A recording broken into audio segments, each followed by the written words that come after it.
जिज्ञासु सत्यमेवमेतत् वक्ष्यति। तुल्यस्य प्रयत्नं सवर्णम् इत्यत्र आस्य ग्रहणस्य प्रयोजनम्। आस्य येषां तुल्यो देशः प्रयत्नश्च ते सवर्णसंज्ञा भवन्तीति। बाह्यश्च पुनरास्यात् कालः तेन स्यादेव कालभिन्नस्य ग्रहणं न पुनर्विवार भिन्नस्य। वक्ष्यति, आचार्य आगे कहेंगे। सवर्ण संज्ञा सूत्र का जहाँ व्याख्यान करेंगे महाभाष्यकार, वहाँ कहेंगे, क्या कहेंगे? तुल्यस्य प्रयत्नं सवर्णम इत्यत्र आस्य ग्रहणस्य प्रयोजनम। तुल्यस्य प्रयत्नं सवर्णम सूत्र पर, इस सूत्र में आस्य ग्रहण का, आस्य पद का क्या प्रयोजन है उसको बताएंगे। तो आस्य का प्रयोजन वहाँ बताया है, आस्य येषां तुल्यो देशः प्रयत्नश्च। ठीक है, आस्य में जिनका स्थान तुल्य है और प्रयत्न तुल्य है, वे वर्ण परस्पर सवर्ण संज्ञक होते हैं। ते सवर्ण संज्ञाः भवन्ति। तो माने हमें किसकी तुल्यता देखनी है? आस्य अंतर्गत जो देश और प्रयत्न है उसकी तुल्यता देखनी है। लेकिन ये जो काल है ना, बाह्यश्च पुनरास्यात् कालः, काल जो है वो आस्य से बहिर्भूत है, इसलिए काल की तुल्यता सवर्ण संज्ञा में अपेक्षित नहीं है। तेन स्यादेव काल भिन्नस्य ग्रहणम, इसलिए सवर्णियों के रूप में, इसलिए काल भिन्नों की सवर्ण संज्ञा हो सकती है। सवर्ण संज्ञा में हमें किसकी तुल्यता देखनी है? आस्यांतर्गत जो देश और प्रयत्न है उसकी साम्यता देखनी है। उसकी साम्यता है तो सवर्ण संज्ञा हो जाएगी, और सवर्ण संज्ञा हो जाएगी तो जो सवर्ण संज्ञक वर्ण है वो परस्पर ग्रहण करा सकते हैं। ठीक है, लेकिन काल तो आस्य से बहिर्भूत है, और जब काल आस्य से बहिर्भूत है तो इसलिए हमें सवर्ण संज्ञा में काल साम्य अपेक्षित नहीं है, और काल साम्य अपेक्षित नहीं है तो इसका मतलब क्या हुआ? जिन वर्णों का परस्पर भिन्न काल है उनकी भी परस्पर सवर्ण संज्ञा हो सकती है। ठीक है, मतलब सारा सुन के और अंत में आके ऐसे दिखाते हो कि कुछ समझ नहीं। भाई काल आस्य से बहिर्भूत है ना, और जब काल आस्य से बहिर्भूत है तो भिन्न काल वालों की भी सवर्ण संज्ञा हो सकती है कि नहीं? जिन वर्णों का देश और प्रयत्न, आस्यांतर्गत देश प्रयत्न समान हो गया, अब उनको काल की क्या अपेक्षा है? उनका काल भले ही एक जैसा हो, भले ही अलग अलग हो, उस सवर्ण संज्ञा की परिभाषा में काल समान होना चाहिए, ये नहीं कहा जा रहा ना। जब नहीं कहा जा रहा तो भिन्न काल वालों की भी सवर्ण संज्ञा हो सकती है, और जब भिन्न काल वालों की सवर्ण संज्ञा हो जाएगी तो आप जो कह रहे हैं कि काल भेदात, ये हेतु क्यों नहीं दिया? तो इसको देने की तो आवश्यकता ही नहीं है। ठीक है, क्योंकि यदि काल साम्य अपेक्षित होता तब हम कहते कि अकार आकार का ग्रहण इसलिए नहीं करवा पा रहा क्योंकि काल भी भिन्न है, लेकिन अभी तो काल भिन्न वालों की तो सवर्ण संज्ञा हो जाती है। तो भले ही काल भेद है, आ का फिर भी सवर्ण संज्ञा हो सकती थी, नहीं हो पा रही, उसमें हेतु क्या है? जो आस्य अंतर्गत प्रयत्न है, विवार संवार, वो हेतु है। इसलिए हमने उसी को प्रस्तुत किया, उसी को उद्धृत किया कि विवार भेदात। ठीक है, फिर से देख लीजिए। समाधाता ने कहा था कि मुच्यते विवार भेदादिति न पुनः काल भेदादपि यथैव क्षयं विवार भिन्नः एवं काल भिन्नोऽपि। जिज्ञासु सत्यमेवमेतत् वक्ष्यति। तुल्यस्य प्रयत्नं सवर्णम् इत्यत्र आस्य ग्रहणस्य प्रयोजनम्। आस्य येषां तुल्यो देशः प्रयत्नश्च ते सवर्णसंज्ञा भवन्तीति। बाह्यश्च पुनरास्यात् कालः तेन स्यादेव कालभिन्नस्य ग्रहणं न पुनर्विवार भिन्नस्य। इसलिए काल भिन्न का तो ग्रहण हो सकता है, विवार भिन्न का ग्रहण नहीं होगा, क्योंकि काल भिन्न वाले वर्ण की तो सवर्ण संज्ञा हो सकती है, लेकिन अगर प्रयत्न भेद हो गया, विवार भेद हो गया तो फिर सवर्ण संज्ञा नहीं हो सकती। इसलिए काल भिन्न का तो ग्रहण हो सकता है, विवार भिन्न का ग्रहण नहीं हो सकता। अतः विवार भेदात को ही हेतु के रूप में प्रस्तुत किया गया है, अग्रहण में हेतु के रूप में प्रस्तुत किया है, काल भेद को नहीं किया। प्रदीप देख लीजिए, बाह्यश्च पुनरास्यात् कालः, ये एक बात कही गई थी सिद्धांत रूप में कि जो काल है वो आस्य के बहिर्भूत है। ठीक है, तो उसी पे बात करेंगे कि काल जो है वो आस्य से बहिर्भूत कैसे है। प्रयत्नाभिनिवृत्तत्वात् कालस्य प्रयत्नत्वम् अभ्युपगम्य बाह्यत्वेन परिहारः। पहले उद्योत की प्रथम पंक्ति देखिए। ननु कालस्य व्यापकत्वात् बाह्यत्वेन समाधानम् अयुक्तम् किंच कालो न प्रयत्न इति तद्भेदे कथं सवर्णत्व अप्राप्तिर अत आह। एक बात कह रहे हैं कि काल तो व्यापक तत्व है, तो इसलिए उसमें बाह्य या अंतर ऐसा कुछ भेद होगा नहीं, कर नहीं पाएंगे आप। काल व्यापक है, जैसे आकाश सर्वव्यापक है ना, ऐसे ही काल को भी एक व्यापक तत्व माना जाता है दर्शन शास्त्र के अनुसार। तो काल व्यापक है, तो उसको आप बाह्य कैसे कह सकते हैं? जो आप बाह्य दिखा के उसको समाधान किया है ना, कि समाधान कैसे किया, यही तो कहा है कि बाह्यश्च पुनरास्यात् कालः, कि आज से तो काल बहिर्भूत है।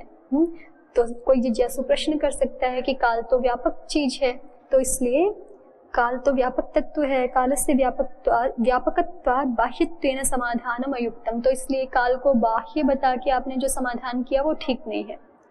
और दूसरी बात, किंच कालो न प्रयत्न इति तद्भेदे कथम सवर्णत्व अप्राप्ति ही। और दूसरी बात ये भी है जिज्ञासु के मन में कि काल जो है वो प्रयत्न तो है नहीं।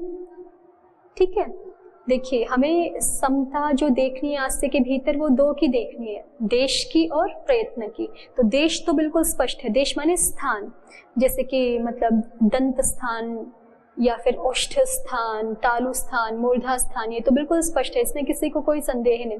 तो काल जो है वो स्थान रूप तो है ही नहीं, काल देश रूप या स्थान रूप नहीं है ना।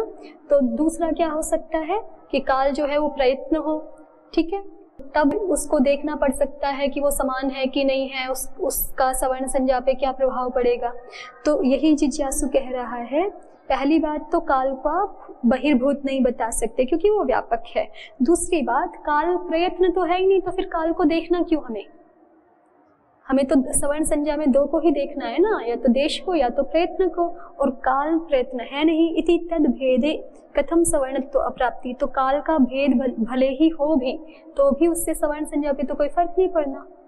ठीक है, इत्यतः आह, ये प्रश्न जिज्ञासु के मन में हो सकता है, इसलिए प्रदीप लिख रहे हैं, प्रयत्नाभिनिर्वृत्तत्वात् कालस्य प्रयत्नत्वम् अभ्युपगम्य बाह्यत्वेन परिहारः।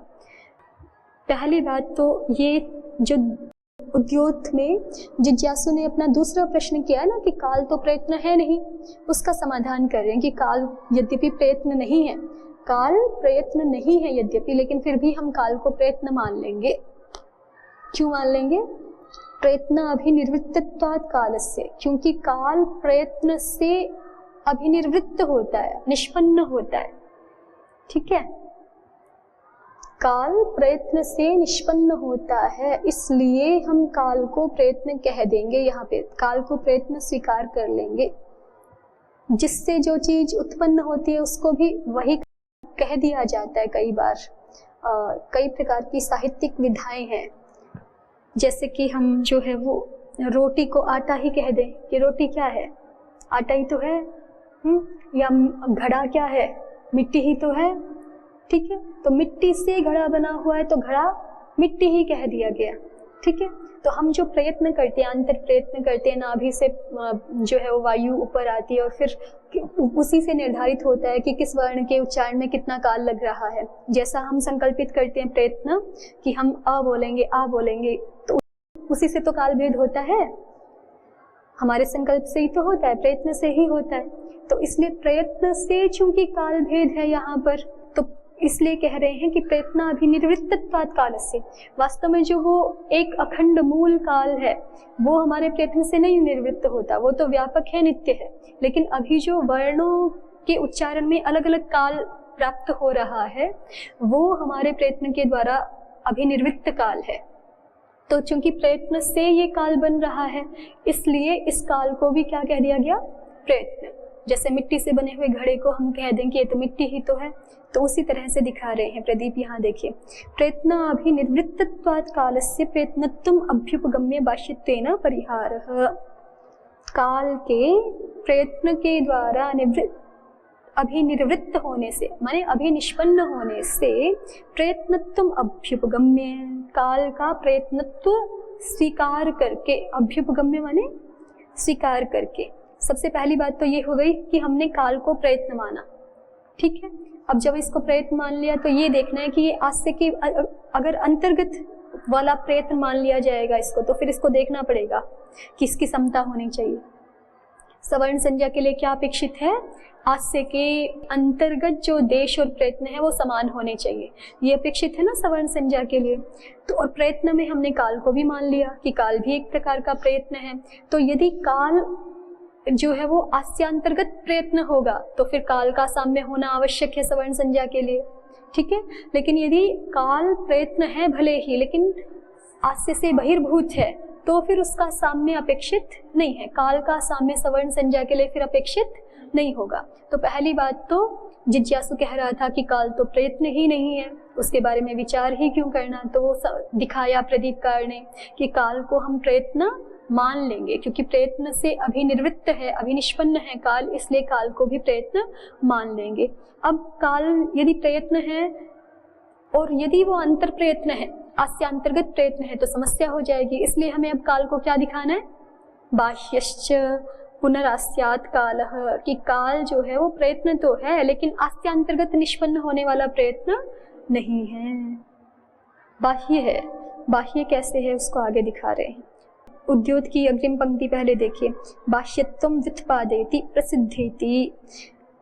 प्रदीपकार अपनी अग्रिम पंक्ति के द्वारा काल के बाह्यत्व का व्युत्पादन कर रहे हैं, काल का बाह्यत्व दिखा रहे हैं। बाह्य कैसे है ये काल? तो कहा प्रसिद्ध परिमाण वस्तु अंतर्गत परिच्छेदक क्रियांतरापेक्षणात् काल व्यवहारस्य बाह्यत्वं कालस्य। प्रसिद्ध परिमाण वस्तु अंतर्गत परिच्छेदक क्रियांतरापेक्षणात् काल व्यवहारस्य। कह रहे हैं कि हम लोक में जो भी काल का व्यवहार करते हैं ना, हम काल का व्यवहार कैसे करते हैं? जो मूल रूप से काल है उसका तो हम एक अखंड व्यापक जो काल है उसका हम व्यवहार कर ही नहीं सकते, क्योंकि वो अखंड तत्व है काल, ठीक है। लेकिन हम उसका व्यवहार करते हैं किस रूप में? हम उसका व्यवहार करते हैं कि जैसे वर्ष, महीने, दिन, फिर घंटे, फिर मिनट, सेकंड्स, ऐसे व्यवहार करते हैं ना। या पहले समय में जो है वो मुहूर्त, घटिका, क्षण, लव, निमेष इत्यादि इस प्रकार के जो है परिणाम थे। तो कह रहे हैं कि ये जो हमारा सारा का सारा काल व्यवहार है ना, ये हमने किस तरह से बनाया हुआ है कि किसी न किसी प्रसिद्ध परिणाम वाली जो वस्तु है उसके अंतर्गत जो परिच्छेदक क्रिया है, तो परिच्छेदक क्रियांतर है, उसकी हम अपेक्षा करते हैं। जैसे कि जो हमारे मतलब पुराने समय के व्यवहार थे काल के, वो कैसे करते थे कि पलक जितने में झपक जाए तो उसको जो है वो एक निमिष कहेंगे आदि, ऐसा व्यवहार था ना। या जो है वो जो हमारी पल्स चली उसको एक पल, एक मात्रा, ऐसे। और इसी तरह से बड़े उसमें देखें तो जब सूर्य की गति यहाँ से यहाँ तक होगी तो पृथ्वी जब सूर्य का एक चक्कर काटेगी तो इतना हम वर्ष कहेंगे, फिर उसका विभाग कर करके जो है वो एक दिन इतने को कहेंगे आदि। इस प्रकार से प्रसिद्ध वस्तु की जो परिच्छेदक क्रिया है उसके अनुसार हमने काल का व्यवहार बनाया हुआ है। तो इसीलिए उसको कह रहे हैं कि प्रसिद्ध परिणाम वस्तु अंतर्गत परिच्छेदक क्रिया। और अभी जैसे आजकल कैसे देखते हैं हम समय? घड़ी से। तो घड़ी में भी तो निश्चित किया हुआ है ना कि ये सुई यहाँ से यहाँ तक पहुँच जाएगी, और उसको किस हिसाब से सेट किया हुआ है कि सूर्य की मतलब सूर्य सापेक्ष पृथ्वी की जो गति है वो इतने से इतने समय तक जब हो जाएगी तो इतने में ये इतना हिलेगी, इस तरह से अवस्थित किया हुआ है। तो काल का व्यवहार इस प्रकार से है। तो ये जो काल का व्यवहार है ये किसी न किसी प्रसिद्ध परिमाण वाली वस्तु के अंतर्गत जो परिच्छेदक क्रिया है उसकी अपेक्षा करता है काल व्यवहार। तो इसलिए काल का बाह्यत्व है। यथा व्रीहेः प्रस्थादि व्यवहारः परिणाम द्रव्यकृतः एवं मात्रादि व्यपदेशो निमेषादि क्रियाकृतः। कहते हैं कि जैसे व्रीहि इत्यादियों के संदर्भ में हम प्रस्थादि का व्यवहार करते हैं, वो परिणाम द्रव्य के कारण से किया हुआ होता है। जैसे हम आजकल किलो आदि में तोलते हैं ना अन्न को, गेहूँ 1 किलो, तो वो जैसे हमने पहले प्रस्थ आदि, जैसे आजकल किलो आदि है, लीटर है, वैसे पहले प्रस्थ आदि, प्रस्थ, द्रोणी इत्यादि ये प्रयोग होते थे। तो व्रीहि के संदर्भ में जो प्रस्थ आदि का व्यवहार है वो परिमाण द्रव्य से हम करते हैं। इसी तरह से एवं मात्रादि व्यपदेश, ऐसे वर्णों में हम मात्रा आदि का व्यपदेश करें कि एक मात्रिक वर्ण है, द्विमात्रिक है, त्रिमात्रिक है। ये निमेष आदि क्रियाकृत, निमेष आदि जो प्रसिद्ध क्रियाएं हैं, आंख का झपकना आदि, उसके परिणाम से साम्य करके फिर हमने मात्रा आदि का व्यवहार किया हुआ है। किसी न किसी बाह्य क्रिया की अपेक्षा की जाती, माने काल का व्यवहार करने के लिए किसी न किसी बाह्य प्रसिद्ध क्रियांतर की, परिच्छेदक क्रियांतर की अपेक्षा की जाती है। तो इसलिए काल का बाह्यत्व है, ये एक हेतु दिखा है। परिच्छेदक क्रियांतर अपेक्षणात् प्रसिद्ध परिणाम वस्तु अंतर्गत परिच्छेदक क्रिया अपेक्षणात् काल व्यवहारस्य बाह्यत्वं कालस्य, काल व्यवहार हमेशा ही किसी प्रसिद्ध परिमाण वाली वस्तु के अंतर्गत होने वाली जो परिच्छेदक क्रियांतर है उसकी अपेक्षा करता है, इसलिए बाह्यत्वं कालस्य, इसलिए काल का बाह्यत्व है। और इसको दूसरी तरह से दिखाया, यथा व्रीहेः प्रस्थादि व्यवहारः परिणाम द्रव्यकृतः, जैसे व्रीहि के संदर्भ में प्रस्थादि का व्यवहार हम किसी विशेष परिमाण वाले द्रव्य से करते हैं। जैसे तोलते हैं तो वो लोहे इत्यादि के बाट का प्रयोग करते हैं ना हम, तो वहाँ पे जैसे कोई भी हमें किसी वस्तु का भार करना है तो किसी विशेष परिमाण वाले द्रव्य को ले करके उसकी अपेक्षा से हम फिर तोलते हैं। इसी तरह से वर्णों के संदर्भ में जो हम एक मात्रा काल, द्विमात्रा काल, ये जो व्यवहार कर रहे हैं, ये किसी न किसी प्रसिद्ध क्रिया की अपेक्षा से कर रहे हैं। निमेष आदि जो प्रसिद्ध क्रियाएं हैं उसकी अपेक्षा से कर रहे हैं। तो निमेष आदि जो बाह्य क्रियाएं हैं उनकी अपेक्षा कर रहा है ना काल व्यवहार, इसलिए काल का क्या है, बाह्यत्व है। ऐसा प्रदीपकार ने दिखाया है।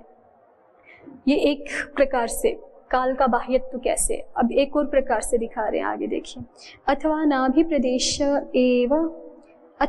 प्रदेशे एव विशिष्ट प्रयत्नारंभात् दीर्घादि निष्पत्त्या नाभेश्च आस्यात् बाह्यत्वात् कालस्य बाह्यत्वम्। अथवा कह रहे हैं कि देखिए ये दीर्घादि वर्णों की निष्पत्ति कहाँ से प्रारंभ होती है, काल भेद वर्णों का कहाँ से सुनिश्चित होता है, कि जहाँ से हम संकल्प करते हैं किसी वर्ण के उच्चारण का, ठीक है। और नाभि प्रदेशे एवं विशिष्ट प्रयत्न आरंभाद, और वो जो वर्ण उत्पत्ति की प्रक्रिया है वो नाभि प्रदेश से शुरू होती है। तो वहीं पे नाभि प्रदेश में ही विशिष्ट प्रयत्न का आरंभ हो जाने से और उसी विशिष्ट प्रयत्न के आरंभ से ही दीर्घादि की निष्पत्ति होने से नाभेश्च आस्यात् बाह्यत्वात्, नाभि आस्य से बहिर्भूत होने से, आस्य तो कितना है, ओष्ठ से लेकर के जो है वो कंठ विवर्तक आस्य है, तो नाभि तो उससे बहिर्भूत हुई, ठीक है। तो नाभि प्रदेश में ही विशिष्ट प्रयत्न के आरंभ से दीर्घादि वर्णों की निष्पत्ति होने से और नाभेश्च आस्यात् बाह्यत्वात्, नाभि के आस्य से बहिर्भूत होने से कालस्य बाह्यत्वम्, काल का बाह्यत्व है। तो दो तरह से काल का बाह्यत्व प्रदीपकार ने दिखाया है। विवृतत्वादिनां त्वास्यवर्ती प्रयत्न निष्पाद्यत्वाद् आभ्यन्तरत्वम्, और जो काल तो बहिर्भूत हो गया, जो विवृतत्वादि गुण है ना वो तो अभ्यंतर गुण है। कैसे? विवृतत्वादिनां तु आस्यवर्ती प्रयत्न निष्पाद्यत्वाद्, आस्य में होने वाला जो प्रयत्न है उसके द्वारा निष्पाद्य है, उसके द्वारा निष्पन्न करने योग्य है, क्योंकि विवृतत्वादि इसलिए इनका आभ्यंतरत्व है। विवृतत्वादिनां तु आस्यवर्ती प्रयत्न निष्पाद्यत्वाद्, ठीक है। हमने जो भी प्रयत्न किया, नाभि से जो है वो वायु, मारुत वायु का आगे संचार हुआ, फिर वो जब आस्य में पहुंच गई, फिर वहां उस प्रयत्न के कारण से संवार विवार आदि निष्पन्न होते हैं। तो इसलिए संवार विवार आदि आस्यांतर्गत प्रयत्न से निष्पन्न हो रहे हैं, इसलिए उनका आभ्यंतरत्व है, इसलिए उनको आंतर गुण माना गया है, अभ्यंतर गुण माना गया है। द्रुतादि वृत्तयस्तु यथा न भेदिकास्तथा तपर सूत्रे वक्ष्यते। अभी एक अलग प्रसंग, इन्होंने कोई जिज्ञासु यदि पूछे कि द्रुत आदि वृत्तियां जो है वो सवर्ण संज्ञा में बाधिका होती हैं कि नहीं होती हैं, तो कह रहे हैं कि वो हम आगे चर्चा करेंगे तपर सूत्र पर। 3 प्रकार की वृत्तियां हैं ना, द्रुत, सामान्य और विलंबित। तो जैसे हमने आ को द्रुत गति से बोल दिया तो भी आ की सवर्ण संज्ञा तो हो जाएगी, उसमें बाधिका नहीं है, सिद्धांत ये है। लेकिन अभी इस पे विस्तार से बात नहीं कर रहे, कह रहे हैं कि आगे बताएंगे, जब द्रुतादि वृत्तियों की चर्चा आएगी तो उसी समय विचार किया जाएगा कि द्रुतादि वृत्तियां तो सवर्णत्व में भेदक नहीं होती हैं, नहीं भेद डालती हैं। तो यहाँ तक आपका जो है वो कुछ स्पष्ट हुआ। मूल कितनी हुई है बात? जिज्ञासु ने कहा कि आकार से आकार का भी ग्रहण हो जाए, इसलिए आकार को विवृत पढ़ना चाहिए। तो जिज्ञासु ने कहा कि क्यों नहीं आकार का ग्रहण करा सकता स्वयं से? ठीक है, तो जिज्ञासु ने बता दिया कि क्योंकि विवार भेद है, विवार गुण का भेद है, इसलिए नहीं करा पाएगा। तो समाधाता ने पूछा कि विवार भेद के साथ साथ काल भेद को भी तो हेतु बता दो। तो उसका जिज्ञासु ने समाधान किया कि काल भेद को हेतु रूप में इसलिए प्रस्तुत नहीं कर रहे क्योंकि तुल्यास्य प्रयत्नम सवर्णम सूत्र में के अनुसार सवर्ण संज्ञा में हमें केवल आस्यांतर्गत देश और प्रयत्न का ही साम्य अपेक्षित है। ठीक है, तो काल का साम्य अपेक्षित है ही नहीं, काल बहिर्भूत है। काल एक प्रयत्न तो है, प्रयत्न के द्वारा निष्पन्न होने से, लेकिन वो बहिर्भूत है, तो इसलिए उसका साम्य हो या ना हो इससे सवर्ण संज्ञा में फर्क पड़ता नहीं है। तो इसलिए हमने काल भेद को हेतु के रूप में नहीं दिखाया है। काल भिन्न का भी सवर्णत्व हो सकता है, और सवर्णत्व हो सकता है तो ग्रहण भी हो सकता है, तो इसलिए काल भेद को हेतु रूप में नहीं दिखाया। इतनी बात हुई है। अब तटस्थ व्यक्ति पूछ रहा है आगे, देखिए, किम पुनरिदम विवृतस्य उपदिश्यमानस्य प्रयोजनम अन्वाख्यायते आहुस्वित संवृतस्य उपदिश्यमानस्य विवृतोपदेशश्चोद्यते। किम पुनरिदम विवृतस्य उपदिश्यमानस्य प्रयोजनम अन्वाख्यायते।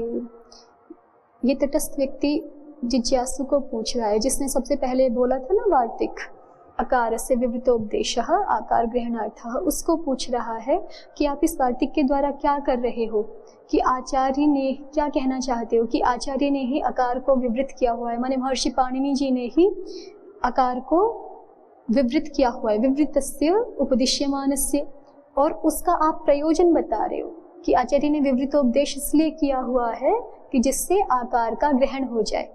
आकारस्य विवृतोपदेशः, इसका मतलब आप ऐसा अध्याहार कर रहे हो क्या कि आकारस्य विवृतोपदेशः आचार्येण कृतः वर्तते, तस्य प्रयोजनं किमस्ति तद्वयं वदामः, आकार ग्रहणार्थः एतत् प्रयोजनमस्ति।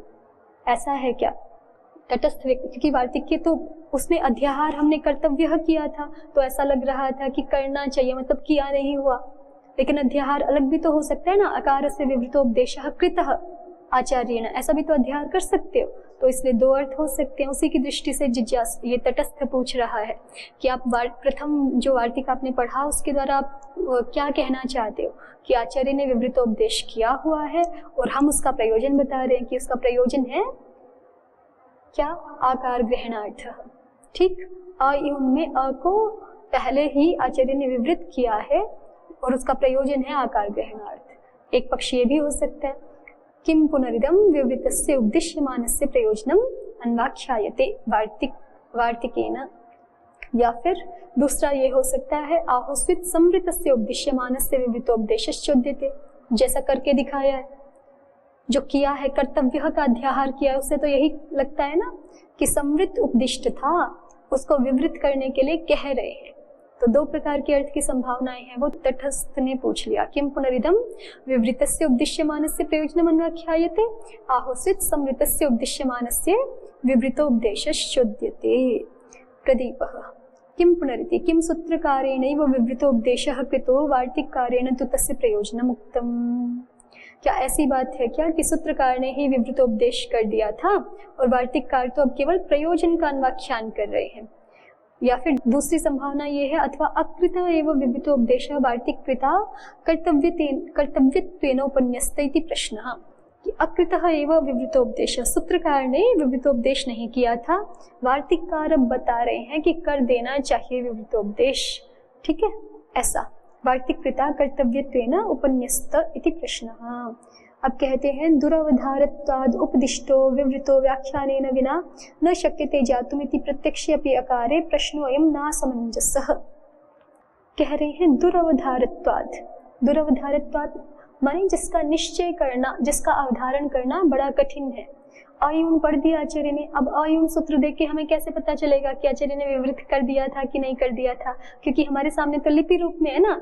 जब आचार्य अपने शिष्यों को पढ़ा रहे थे और वहाँ पे आयुन जैसा कुछ उच्चारण करते तो शायद पता चलता विवृत गुण युक्त करके पढ़ रहे हैं आचार्य, लेकिन हमारे सामने तो लिपि रूप में है, तो हमारे लिए तो ये निर्धारण करना कठिन है कि आचार्य ने विवृत उपदेश कर दी, महर्षि पाणिनि जी ने ही इसको विवृत उपदिष्ट कर दिया था कि नहीं कर दिया था। तो दुरवधारत्वाद उपदिष्टो विवृतो, दुरवधार होने के कारण से उपदिष्टः विवृतः, यद्यपि आचार्य ने विवृत उपदेश कर दिया, महर्षि पाणिनि जी ने ही कर दिया, तभी तो उन्होंने असूत्र भी बनाया है, नहीं तो नहीं बनाते ना। वार्तिककार नया काम नहीं करवा रहे हैं, आचार्य के द्वारा ही कर दिया गया है। उपदिष्टः विवृतः दुरावधारत्वात् व्याख्यानेन विना न शक्यते ज्ञातुम्। उपदिष्टोऽपि विवृतः, विवृत उपदिष्ट हुआ भी दुरावधारत्वात्, क्योंकि उसके विवृतत्व का अवधारण करना बहुत कठिन है, इसलिए व्याख्यानेन विना न शक्यते ज्ञातुम्। इस बात को हम बिना व्याख्यान के जान नहीं पाएंगे कि आचार्य ने अ को विवृत किया था कि नहीं किया था। ठीक है, सिद्धांत रूप में कर दिया था, लेकिन उसके लिए हमारे पास कोई हेतु नहीं है, तो इसलिए उसके लिए कुछ व्याख्यान करना पड़ेगा। सीधे आयुन को देख के हम नहीं बता सकते कि विवृत किया हुआ है आचार्य के द्वारा कि नहीं किया हुआ, इसलिए व्याख्यान करना पड़ेगा। इसलिए प्रत्यक्ष अपि अकारे, कोई कहे कि अकार तो आपको दिख तो रहा है प्रत्यक्ष है, लेकिन प्रत्यक्ष होने पर भी प्रश्न असमंजस नहीं है, प्रश्न असंबद्ध नहीं है, माने प्रश्न युक्त है। अकार जो है विवृतोपदिष्ट है कि विवृतोपदिष्ट नहीं है, ये प्रश्न ठीक ही है, बन सकता है।